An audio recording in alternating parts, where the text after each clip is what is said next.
Okay, so there's this one interesting thing that I noticed. In all the latest Android tab launches, ecosystem integration and seamless connectivity. Interconnectivity features powered by Xiaomi HyperOS. yes, ecosystem features or ecosystem. Because if you see from this data, in India there are 65 crore smartphone users. So no one is buying a new smartphone as of now. They are just upgrading from an older phone to a newer phone, which is slow. So if people are not buying smartphones, what are they buying? Well, secondary devices. It could be a laptop or a tablet. Every company now wants you to buy their laptop or tablet, and why would you buy it? Well, ecosystem. Because if I have a OnePlus phone, I get 10 new features with this OnePlus tablet. I might as well buy the OnePlus tablet rather than the iPad.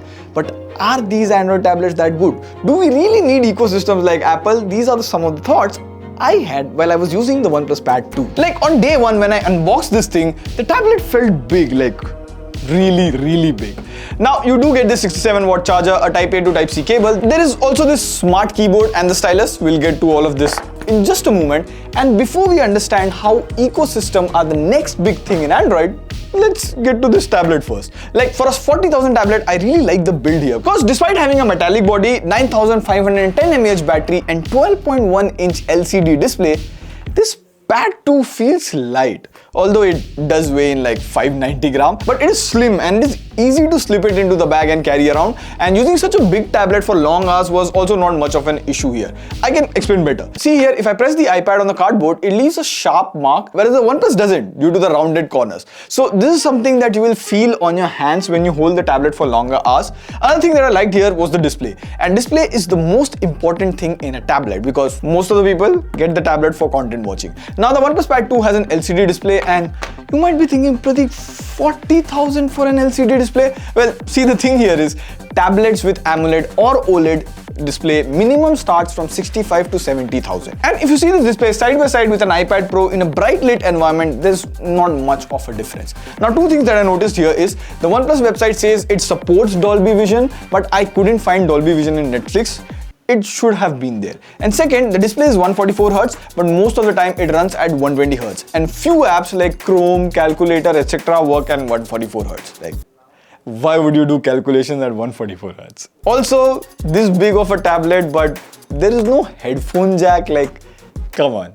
I want to use my IEMs. Another area I feel the OnePlus Pad 2 performs better compared to the other tablets in this price is performance. As under 40,000, you're getting Snapdragon 8 Gen 3 processor. Like we ran the AnTuTu benchmark app here, and in normal mode, it scores around 16 lakhs, which is kind of less for Snapdragon 8 Gen 3. So then we ran the AnTuTu benchmark again in performance mode, and now it almost scores like 19 lakhs, which is fine. I believe OnePlus is throttling the performance in normal mode because there is no cooling layer here on the OnePlus Pad. Now this throttling actually doesn't affect gaming performance in real life. I did play a lot of games here like the Genshin Impact or the COD Warzone, Devil May Cry, etc. And it can play all of those games easily at the highest of the settings. That too for longer hours without any overheating. Now again, gaming and all is fine, but how powerful is Snapdragon 8 Gen 3 compared to the M series iPad? So we just opened 100 tabs on both the iPad and OnePlus Pad 2. Now without a doubt, in normal day-to-day usage, it can easily keep 10 to 12 tabs in memory. Plus the switching between the apps here was also smooth. Also it comes with USB-C 3.2, so if needed you can connect it with a monitor using HDMI seamlessly. So from performance point of view, under 40,000 you get a tab that performs like a beast in this price range.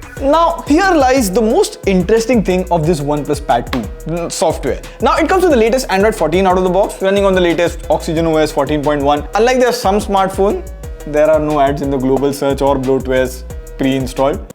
If you know, you know. Now you do get some gestures, like if you swipe with both fingers from top to bottom or from the middle of the screen, it enters into split screen mode, and you can open 3 apps in split screen. But remember in the beginning I said there are some ecosystem features here on the OnePlus Pad 2. Well, see here in connection and sharing, there's the multi-screen connect. I tap on my phone and I select this cross-device management. Now you can completely access the files, photos and everything from the tab. Everything on my phone right here from the tab. Also the smart keyboard here has an NFC sensor. So if I open any app on the phone and place it on this NFC logo right here, that app screen gets mirrored on the tab. The animation of the screen transfer here looks so cool. Along with this, whatever text you copy from your phone, you can easily paste it on your tablet. It cross-syncs your clipboard. And not even that, whenever you take a photo or video from your phone, it immediately comes to the pad too. Plus, obviously, there are the basics ones like the phone calls and messages that you get on your phone. You can easily take from the OnePlus pad here. But these are the good things. There are also some really annoying things with the OnePlus pad too. Like every time I do the app relay, I need to approve permission on the tab and on the phone. I mean, both the phone and the tab are on the same OnePlus account. So why do ask permission every single time? Now there were some glitches as well. We use docs to write our script. So whenever I got a link of one of our video script to review, when you open the link, it opens in the docs app, which in my opinion is not at all intuitive to work. Like sometimes the scrolling doesn't work, the trackpad was glitchy, plus the shortcuts to mark comments and all were not the same as a laptop. So I uninstalled Google Docs app to open the script, but now it opens in the Google Drive app. So I had to uninstall that as well. And after doing much of work, I can finally open the Google Docs link in the Google Chrome browser. Like, finally.